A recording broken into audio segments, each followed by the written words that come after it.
नमस्कार साथियों, Mahesh Taneja Indian and world history YouTube channel पर एक बार फिर आपका स्वागत है।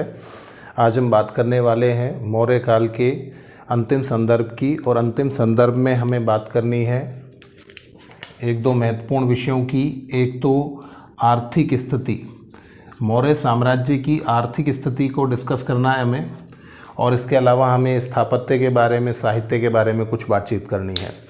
शुरू करते हैं आर्थिक स्थिति को। और आर्थिक स्थिति में सबसे पहले हम ये देखें कि मौर्य साम्राज्य के अंतर्गत जो मुख्य रूप से निर्यात था वो किस चीज़ का होता था, तो सूती वस्त्र। जैसा कि हम लोग जानते हैं, सूती वस्त्र के निर्माण का, आरंभिक निर्माण का श्रेय भारत को ही दिया जाता है। सिंधु घाटी सभ्यता से इस क्रम की शुरुआत मानी जाती है, और कपास का उत्पादन भी भारत से स्वीकार किया जाता है। और सूती वस्त्र का उद्योग जो है ये भारत में सर्वश्रेष्ठ स्थिति में रहा है ब्रिटिश काल तक।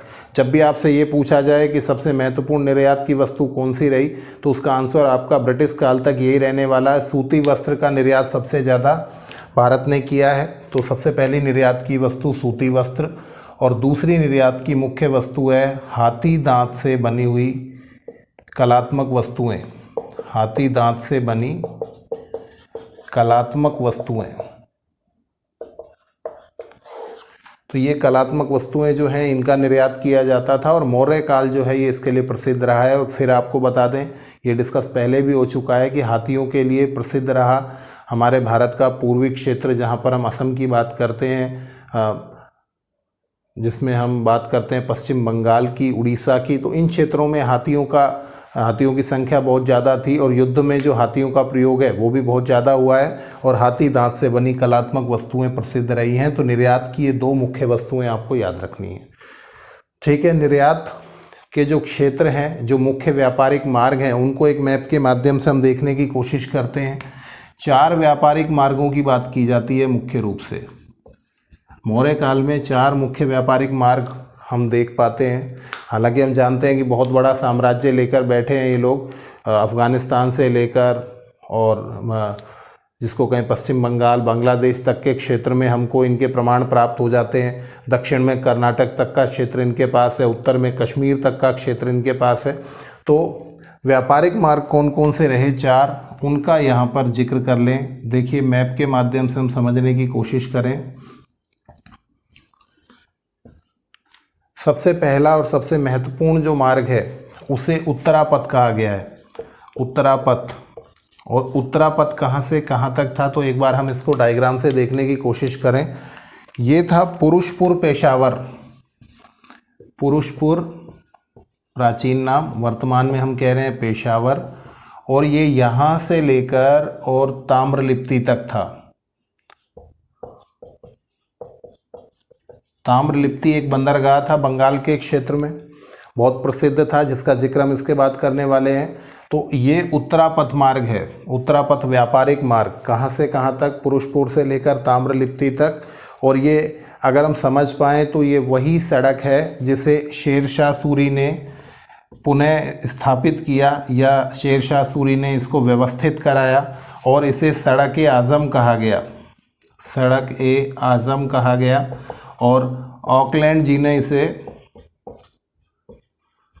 जीटी रोड कहा। तो जीटी रोड की जो मूल संकल्पना है वो आपको यहीं से देखने को मिल जाती है। और ये उत्तरापथ का मार्ग, व्यापारिक मार्ग आपने देख लिया। इसके बाद जो दूसरा मुख्य मार्ग था उसे हम देखें, वो कहाँ से कहाँ तक है, उसे दक्षिणापथ मार्ग कहा गया है। और ये कहाँ से है, तो ये श्रावस्ती से स्टार्ट होकर, कहाँ से, श्रावस्ती से स्टार्ट होकर, और ये वाला मार्ग हमारा जाएगा प्रतिष्ठान तक। प्रतिष्ठान। और ये प्रतिष्ठान कहाँ, महाराष्ट्र में। एक बार क्वेश्चन आया था कि प्रतिष्ठान किस चीज़ के लिए प्रसिद्ध रहा, तो ये मुख्य व्यापारिक क्षेत्र, व्यापारिक मंडी के रूप में प्रसिद्ध रहा है। तो ये दूसरा मार्ग आपने देखा, कहाँ से कहाँ तक, श्रावस्ती से स्टार्ट होकर प्रतिष्ठान तक। और इसे किस नाम से जाना गया, इसे कहा गया दक्षिणापथ। तो ये दूसरा व्यापारिक मार्ग आपने देख लिया, ठीक है। इसके बाद तीसरे व्यापारिक मार्ग को देखें हम, तो भृगु कच्छ भड़ौच। जो गुजरात का क्षेत्र है यहाँ पर भृगु कच्छ या भड़ोच का बंदरगाह जो बहुत प्रसिद्ध बंदरगाह रहा पश्चिमी तट पर, और यहाँ से लेकर मथुरा का जो क्षेत्र है ये तीसरा व्यापारिक मार्ग। आपसे क्षेत्र पूछे जाएंगे तो आपको इस चीज़ का ध्यान रखना है कहाँ से कहाँ तक थे ये मार्ग। तो पहला हमने बताया आपको पुरुषपुर से लेकर ताम्रलिप्ति तक, दूसरा आपको बताया गया श्रावस्ती से लेकर प्रतिष्ठान तक, तीसरा बताया भृगु कच्छ से लेकर मथुरा तक, और जो चौथा मुख्य मार्ग था वो आपको और ध्यान रखना है। और चौथा मुख्य मार्ग बहुत दूर तक था, ये भी कहाँ से स्टार्ट होकर चंपा, ये जो चंपा का क्षेत्र था हम लोग जानते हैं अंग की राजधानी थी चंपा, यहाँ पर था। ठीक है, यहाँ से कौशाम्बी होते हुए और सिंधु सोवीर क्षेत्र तक। ठीक है, तो मैं इसको यदि इस तरह से लिख दूं कि चंपा से कौशाम्बी होते हुए सिंधु सोवीर क्षेत्र तक। सिंधु सोवीर क्षेत्र का मतलब हमने डिस्कस किया था कि ये सिंधु का जो प्रवाह क्षेत्र है मुख्य रूप से आप उसी को मानिए, जहाँ पर सिंधु के क्षेत्र के आसपास जो रेगिस्तानी भाग है उसको सिंधु सोवीर कहा जाता है। तो सिंधु सोवीर क्षेत्र चंपा कौशाम्बी से सिंधु सोवीर तक का जो क्षेत्र है ये मार्ग नंबर 4 हो गया आपका। तो इन चारों का आपको ध्यान रखना है। ये फर्स्ट है, इसके बाद हमने बात की ये सेकंड है, ये थर्ड है और ये फोर्थ है। तो 4 व्यापारिक मार्गों से मुख्य रूप से व्यापार होता था। यही हम बात करें कि कौन कौन से वो बंदरगाह थे जो मौर्य काल में व्यापार के मुख्य माध्यम रहे, और बंदरगाहों को देखें तो आपको बताएं हम, ये भी एक मैप के माध्यम से हम समझने की कोशिश करेंगे।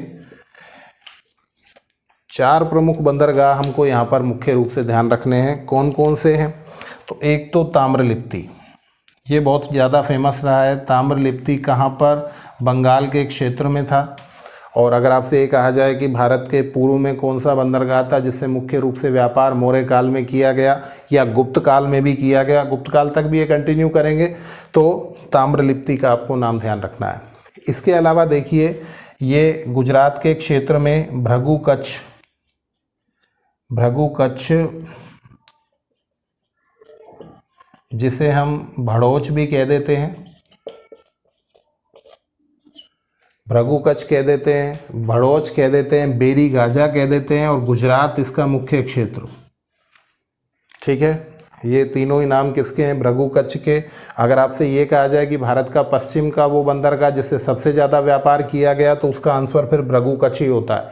सबसे ज़्यादा इसे ही महत्व दिया जाता था और यहाँ से ही व्यापार संपादित किया जाता था। इसके अलावा तीसरे बंदरगाह को देखें तो महाराष्ट्र के क्षेत्र में सोपारा, जिसे शूरपारक नाम से भी जाना गया, सोपारा या शूरपारक के नाम से इसे जाना गया। सोपारा महाराष्ट्र में ये भी एक मुख्य बंदरगाह था, तो ये भी पश्चिमी तट पर। और इसके अलावा सिंध के क्षेत्र में एक और बंदरगाह का नाम मिलता है, और ये जो बंदरगाह है इसका नाम था बारबैरिकम।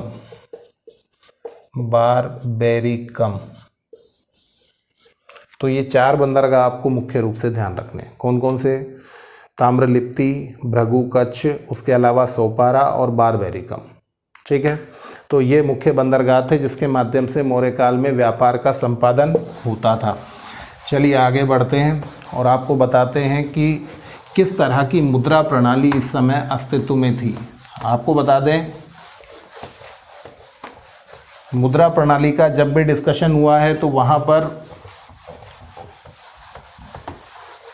हम भारत में प्राचीनतम जो सिक्के स्वीकार करते हैं वो आहत मुद्राएं हैं। और आहत मुद्राओं से आगे निकलकर यदि हम ये कहें कि भारत का कोई राजवंश अगर मुद्रा प्रणाली को अडॉप्ट करता है, स्वीकार करता है, तो वो आप यहीं से स्वीकार करते हैं कि मौर्य साम्राज्य ही वो था जहाँ से मुद्रा प्रणाली की शुरुआत मानी जा सकती है। और 3 तरह की मुद्राएं, 3 धातुओं की मुद्राएं यहाँ पर प्रसिद्ध हैं जिनका जिक्र करना है। सोने के सिक्के सुवर्ण और निष्क कहलाते थे। यहाँ पर मैं फिर एक बार आपको याद दिला दूं कि वैदिक सभ्यता युग में जो निष्क था वो गले में पहना जाने वाला सोने का एक आभूषण था, पर यहाँ पर क्या है, मौर्य काल में ये एक सिक्के के रूप में विकसित हुआ है। तो सुवर्ण और निष्क सोने के सिक्के हैं। चांदी के सिक्के देख लें हम। चांदी के सिक्कों को पर्ण, कारशापण, धरण इन नामों से जाना गया है। किस नाम से? पर्ण, कारशापण, धरण और रुप्य रूप, यही और नाम भी है, इसका अपर नाम है, दूसरा नाम है इनका ही। तो रुप्य रूप के नाम से भी इनको अभी किया गया है, मतलब कहा गया है। पर्ण जो थी वो राजकीय मुद्रा थी। पर्ण, कारशापण, धरण और रुप्य रूप ये चांदी के सिक्के थे, और पर्ण जो थी वो मौर्य काल की राजकीय मुद्रा स्वीकार की जाती है। इसके अलावा तांबे के सिक्के और थे, और तांबे के सिक्के थे माशक और काकणी। माशक और काकणी तांबे के सिक्के थे। तो इस तरह से ये मुद्रा प्रणाली हमें जाननी है मौर्य काल के संबंध में। आगे बढ़ते हैं और अब देख लेते हैं कि मौर्य काल में कौन कौन से टैक्सेस लगाए गए जनता पर। यहाँ से प्रश्न बहुत पूछा जाता है, तो बहुत सारे टैक्सेस यहाँ देखने को मिलते हैं और उनकी एक लंबी लिस्ट आपके सामने आने वाली है, उनका आपको ध्यान रखना है। कौन कौन से टैक्सेस हैं तो एक बार देख लेते हैं। सीता, भाग, रज्जु, हिरण्य, प्रणय, विष्टि, परहीनक, तरदेय, उदक भाग। चलिए पहले इनको जिक्र कर लेते हैं, उसके बाद बचे हुए। सबसे पहले बात कर रहे हैं हम सीता की। तो सीता क्या है? राजकीय कृषि भूमि पर कर, या राजकीय कृषि भूमि से जो राज्य को आय होती है वो क्या कहलाती है? वो सीता कहलाती है। ठीक है। सीता अध्यक्ष भी हमने पढ़ा था। कृषि भूमि से, राजकीय कृषि भूमि से संबंधित जो अधिकारी होता था उसे सीता अध्यक्ष कहा जाता था। तो यहाँ राजकीय कृषि भूमि पर जो कर है, ये बहुत पूछा जाता है एग्जाम में, ये है सीता। उसके बाद जो दूसरा है वो है भाग, और भाग का मतलब क्या है? किसानों की निजी भूमि पर लगने वाला कर। किसानों की निजी भूमि पर जो टैक्स लगता था, राज्य को जो आय होती थी उससे, उसे क्या कहा गया? भाग। और इसी शब्द का इस्तेमाल बहुत बाद तक किया गया। और यदि हम याद कर पाए हों तो भाग दुध शब्द का इस्तेमाल हम वैदिक सभ्यता युग में भी कर चुके हैं, जहाँ पर भाग को दोहने वाला अर्थात भू राजस्व इकट्ठा करने वाला एक अधिकारी हमें देखने को मिलता है। तो भाग निजी भूमि, जो किसानों की भूमि है, उस पर लगने वाला जो टैक्स है वो भाग कहलाता था। रज्जू, रज्जू का मतलब रस्सी होता है, बात की थी हमने। और ये है भूमि की पैमाइश के बदले, भूमि की पैमाइश के बदले जो कर प्राप्त किया जाता था उसे रज्जू कहा जाता था। और यदि आप याद कर पाएंगे तो कहीं शेरशाह सूरी ने भी इस तरह का टैक्स प्राप्त किया है, वहाँ जिक्र करेंगे इसके बारे में। आगे बढ़ते हैं। हिरण्य, हिरण्य माने सोना होता है। पहले मैं शाब्दिक अर्थ बता दूं तो आसान हो जाएगा। हिरण्य माने सोना होता है। तो काफ़ी बार ऐसा हुआ कि अनाज के स्थान पर नकद कर लिया गया। अनाज के स्थान पर अनाज से टैक्स लिया जाता था अनाज के रूप में, परंतु कई बार ऐसी आवश्यकताएं हुई कि बहुत टफ कंडीशंस चली है, वित्तीय स्थिति जो है वो ख़राब हो गई, बाहर से आपको कुछ घोड़े मंगवाने पड़ते हैं, या यूँ कहिए कि उसके अलावा आपको बाहर से कुछ अस्त्र शस्त्र मंगाने पड़ते हैं। तो ऐसी स्थिति में आपको कैश पेमेंट करना पड़ेगा। तो नकद में जब आपको टैक्स लेना पड़ेगा तो वो क्या कहलाएगा? वो हिरण्य कहलाएगा। तो ये सोना, इससे आप कैच कर जाएंगे चीज़ को। प्रणय, प्रणय का वैसे तो अर्थ प्रेम होता है, पर यहाँ इसका अर्थ बड़ा अजीब सा है। जो संकट काल है उसमें जो अतिरिक्त कर लगा दिया जाता था उसे प्रणय कहा जाता था। संकटकालीन कर अर्थात जब राज्य की वित्तीय स्थिति बहुत ख़राब है, राजा बहुत ट्रबल में है, तो ऐसी स्थिति में संकट काल में जब वो एक्स्ट्रा टैक्सेस लगा देता था तो उन्हें क्या कहा जाता था? उन्हें प्रणय के नाम से जाना जाता था। विष्टि का मतलब बेगार। बेगार का मतलब राजा जब भी चाहता था बिना पारिश्रमिक दिए लोगों से कुछ काम करवा लिया करता था, कुछ श्रम करवा लिया करता था, और इसे क्या कहा गया, विष्टि। और ये विष्टि शब्द भी लगातार इस्तेमाल होता है गुप्तकाल और गुप्तकाल के बाद तक भी। चलिए आगे बढ़ते हैं और आगे देखते हैं हम और टैक्सेस के बारे में, जिसमें हमारा है परहीनक। परहीनक जो है वो चराई कर है।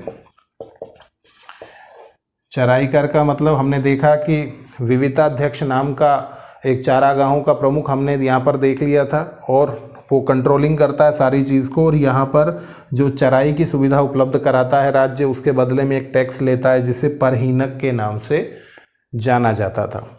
तरदे, अगर आपने पुल पार किया, पुल बनाया गया, आजकल भी हम लोग देखते हैं कि जब रोड्स बनाए जाते हैं, नेशनल हाईवेज़ बनाए जाते हैं, तो वहाँ पर टोल टैक्स लगा दिए जाते हैं, तो वो सारा खर्चा जो उस रोड को बनाने में लगा है वो जनता से वसूल किया जाता है। तो यहाँ पर पुल पार करने की एवज में, उसके बदले में जो टैक्स लिया जाता था उसे किस नाम से जानते थे, तरदेय के नाम से जानते थे। ठीक है, तो ये भी आपके लिए इम्पोर्टेंट होगा। उदक भाग, ये एग्ज़ाम में पूछा गया है। सिंचाई कर, उदक माने, उदक का अभिप्राय होता है जल, सिंचाई कर जो है वो उदक भाग के नाम से जाना गया है, और ये एग्ज़ाम में पूछा भी जा चुका है। तो उदक भाग भी एक प्रकार का कर था जो मौर्य काल में प्राप्त किया जाता था। इसके अलावा 2-3 और हैं, उनकी बात कर लेते हैं। पिंड कर,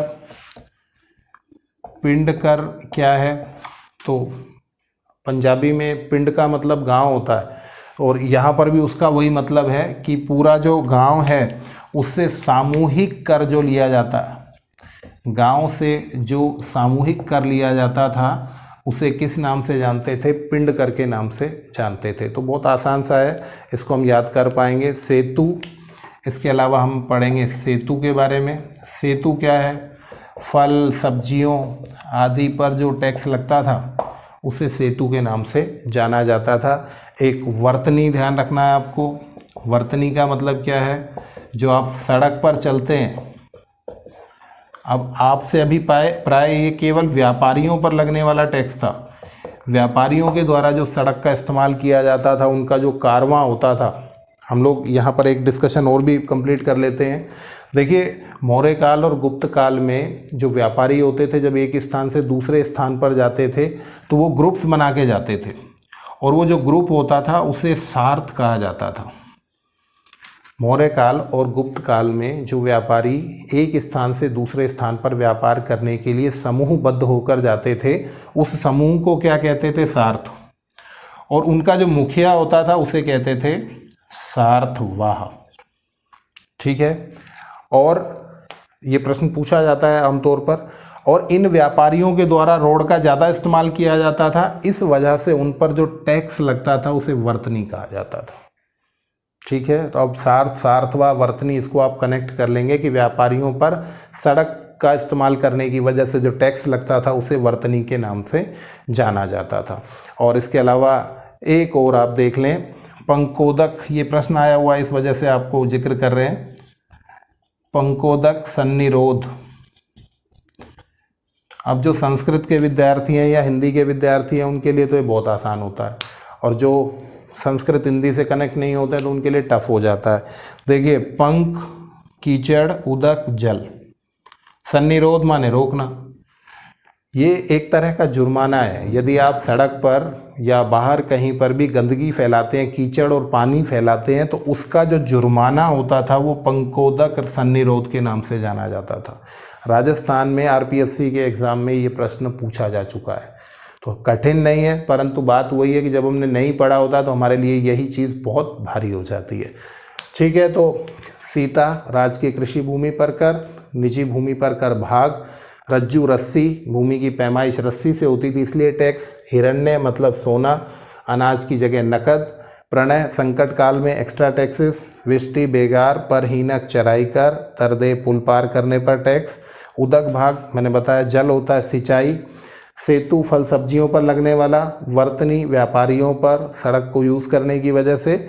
और पिंड कर, सामूहिक गांव का कर। और पंकोदक सन्निरोध, अर्थात एक तरह का जुर्माना, जो आप गंदगी फैलाएंगे, आप पानी फैलाएंगे, कीचड़ फैलाएंगे, तो उसके बदले में आपसे जो जुर्माना वसूल किया जाएगा वो पंकोदक सन्निरोध के नाम से जाना जाएगा।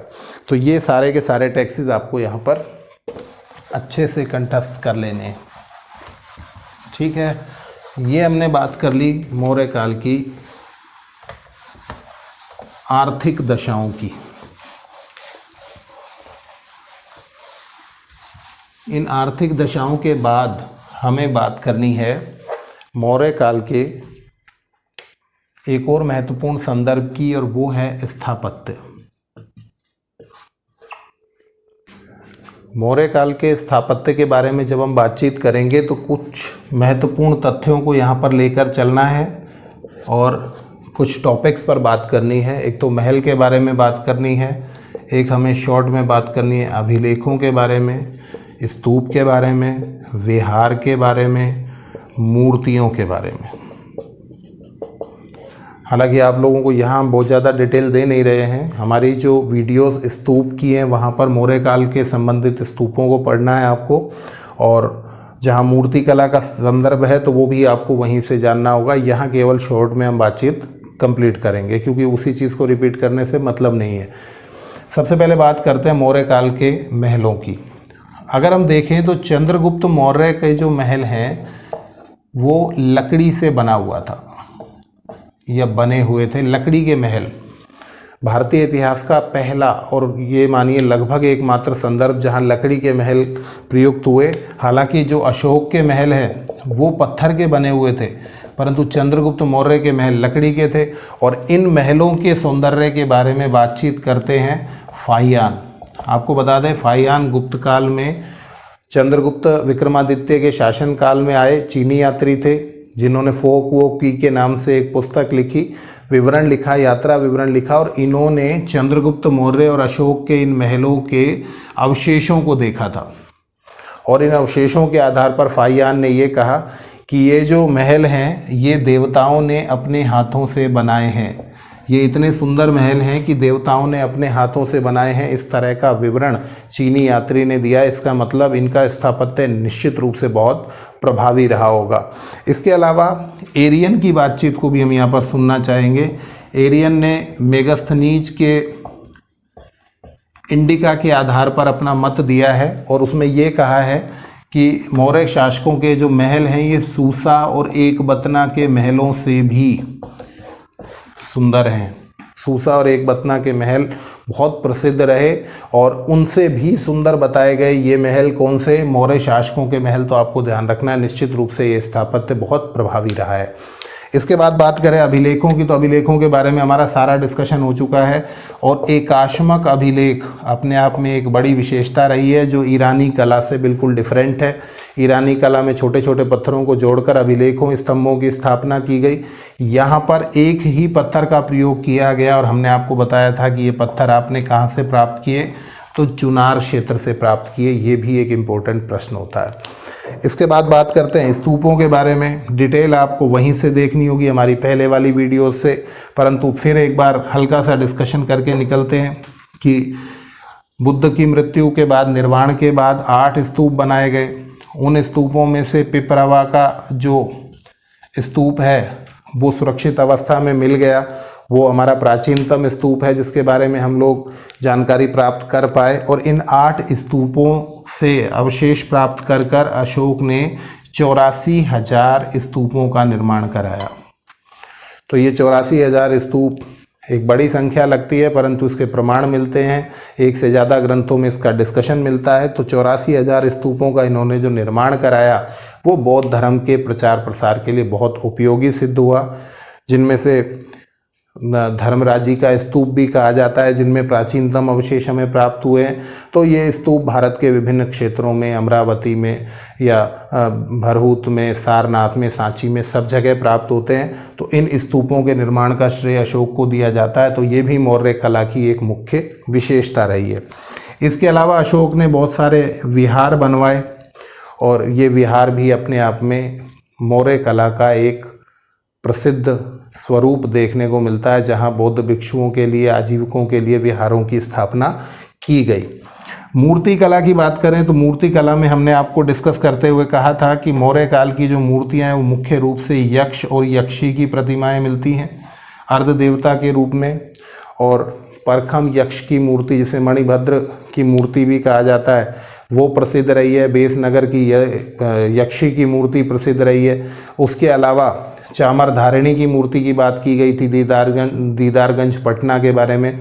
और धौली के गज, धौली का गज अपने आप में एक डिफरेंट विशेषता लेकर आया है, और वो विशेषता कौन सी है वो समझें हम यहाँ पर। धौली के गज की जो प्रतिमा बनाई गई, एक चट्टान को काटकर और एक हाथी का स्वरूप देने का जो प्रयास किया गया, ये एक ऐसी विशेषता है जो मौर्य काल से ही आरंभ हुई। और वो क्या है कि चट्टानों को काटकर यदि आपसे ये कहा जाए कि पहली बार मूर्ति निर्माण या स्थापत्य की शुरुआत आपको देखने को कहाँ मिलती है, बाद में तो आपको दक्षिण भारत में बहुत बड़ी बड़ी चीज़ें देखने को मिल जाएंगी, जहाँ पूरा का पूरा मंदिर, बहुत बड़ा स्ट्रक्चर जो है वो एक चट्टान को काटकर बनाया जाएगा। पर इसकी शुरुआत का श्रेय कौन से राजवंश को दिया जाता है? तो चट्टानों को काटकर स्थापना मौर्य काल की देन मानी जाती है। ये एक इम्पोर्टेंट फैक्ट आपको ध्यान रखना है, ठीक है। बाकी मूर्ति कला के बारे में आप मूर्ति कला के स्पेशल वीडियो से सारी जानकारी इकट्ठा कर लेंगे।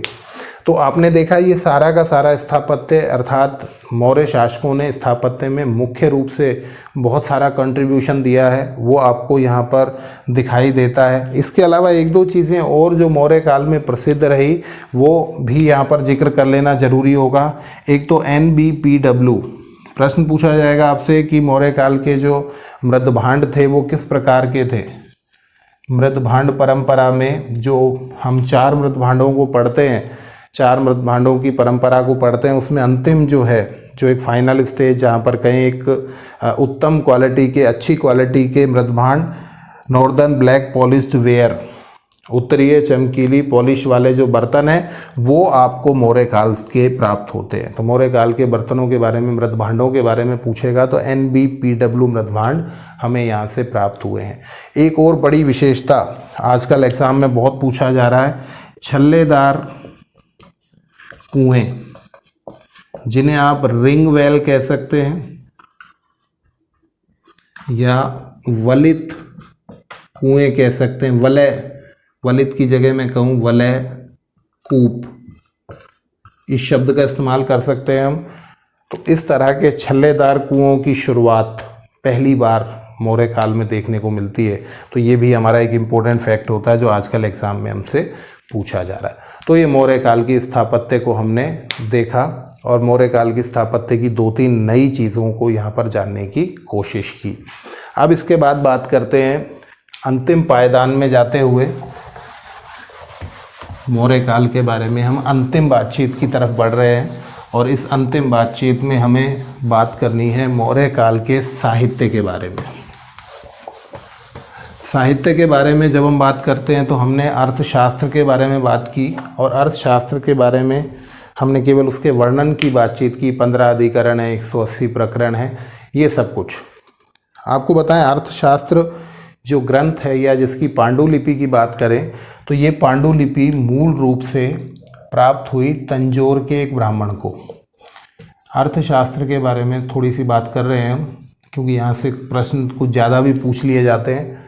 अर्थशास्त्र राजनीति पर आधारित है, संस्कृत में लिखा गया, ये सब बातचीत हम कर चुके हैं। फिर भी तंजौर के एक ब्राह्मण को प्राप्त हुई अर्थशास्त्र की पांडुलिपियाँ, और इन्होंने भेंट कर दी मैसूर के एक लाइब्रेरी के लाइब्रेरियन को, जिनका नाम था श्याम शास्त्री। श्याम शास्त्री को ये भेंट कर दी, और ये श्याम शास्त्री को जब भेंट की गई तो वो वर्ष था 1905 का। श्याम शास्त्री ने उसको व्यवस्थित किया, कुछ ठीक से किया, और उसके बाद इन्होंने इसको प्रकाशित कराया पहली बार, और ये प्रकाशित कराने का वर्ष हमसे पूछ सकता है 1909। ठीक है, और इसी के साथ आपको ध्यान रखना है कि इसका प्रथम अंग्रेजी अनुवाद कब किया गया, तो 1915 में। तो अर्थशास्त्र बहुत महत्वपूर्ण रचना है। जब हम चाणक्य को भारत का मैकियावेली कहते हैं तो बहुत महत्वपूर्ण व्यक्तित्व हैं, बहुत महत्वपूर्ण रचना है राजनीति के संदर्भ में। तो रामबाण औषधि की तरह ये प्रयोग में आज तक ली जाती है। तो ये कुछ फैक्ट्स हैं जो आपको ध्यान रखने हैं। बाकी बातचीत हम अर्थशास्त्र के बारे में कर चुके हैं। तो श्याम शास्त्री का नाम ध्यान रखना है, ये प्रकाशन का वर्ष, इस तरह से कुछ डेटास आपको लेके चलने हैं। अब इसके बाद बात कर लेते हैं मौर्य काल के कुछ और ग्रंथों की। तो आपको बता दिया गया था कि मौर्य काल में जन सामान्य की जो भाषा है वो तो प्राकृत है, और जो अभिलेखों की भाषा वो भी प्राकृत है, ताकि लोग समझ पाएँ। उसी भाषा में लिखेंगे जिसको जनता आराम से आसानी से समझ पाएगी। परंतु साहित्य की जो मुख्य भाषा रही वो कौन सी रही? वो संस्कृत रही। और कुछ महत्वपूर्ण ग्रंथ यहाँ पर आपको देखने हैं। एक तो पाणिनि की अष्टाध्यायी, संस्कृत व्याकरण का सूत्र शैली में एक शानदार प्रदर्शन। पाणिनि की अष्टाध्यायी संस्कृत में सूत्र शैली में एक छोटे छोटे सूत्र के माध्यम से, जिस तरह से मैथ्स में एक छोटा सा सूत्र होता है और वो बहुत बड़े सवाल को हल करके ले जाते हैं, उसी तरह के छोटे सूत्रों में इन्होंने पूरी व्याकरण को समाहित कर दिया। और 8 अध्यायों में इन्होंने बात की, इसलिए इसे अष्टाध्यायी नाम दिया गया। तो पाणिनि की अष्टाध्यायी मौर्य काल की रचना स्वीकार की जाती है। इसी तरह से सुबंधु जो बिंदुसार का मंत्री स्वीकार किया जाते हैं, बिंदुसार के मंत्री स्वीकार किए जाते हैं, इनकी रचना वासवदत्ता। अब काफ़ी लड़के जो हैं कुछ तो संस्कृत से होते हैं तो बहुत जानकारियां रखते हैं, कुछ लोग संस्कृत से नहीं होते हैं तो मिक्सअप हो जाते हैं।